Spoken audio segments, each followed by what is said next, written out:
sous le leadership du président Bassirou Diomaye Diakhar Faye, a œuvré pour une Afrique maîtresse de ses infrastructures critiques, notamment dans le domaine stratégique de la navigation aérienne. Chers membres du comité des ministres de la SECNA, Mesdames et Messieurs, la SECNA mérite toute l'attention et la reconnaissance que lui portent les États membres, car elle constitue l'un des plus beaux exemples de souveraineté partagée et de mutualisation réussie en Afrique. Créée à une époque où nos jeunes États indépendants cherchaient encore leurs repères, elle a su rester debout, stable et performante, là où d'autres institutions ont cédé sous le poids des divergences nationales. Je disais tout à l'heure dans la salle aux ministres et aux responsables avec lesquels j'étais que le plus grand regret que nous devons avoir quand on examine la SECNA, c'est la perte de cette compagnie panafricaine qui était Air Sénégal. Air Afrique, même si Air Sénégal souffre également en ces temps qui courent.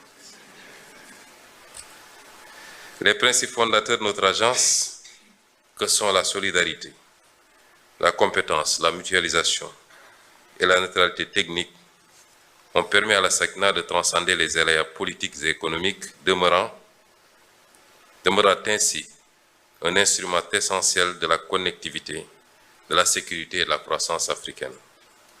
Cette résilience, fondée sur une gouvernance collective, fait de la SECNA une référence mondiale dans la gestion intégrée des espaces aériens multinationaux. Mesdames et Messieurs les ministres, les travaux de cette session témoignent de la volonté renouvelée des États membres d'orienter la SECNA vers l'excellence et l'innovation. L'examen du plan d'orientation stratégique 2026-2035 et du plan de services et d'équipement 2026-2030 traduit une démarche lucide et responsable.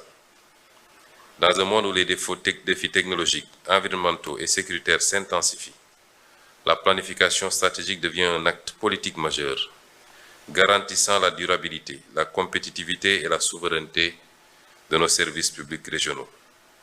À ce titre, la SECNA a largement prouvé que la coopération interafricaine n'est pas un slogan, mais une réalité opérationnelle, mesurable et performante.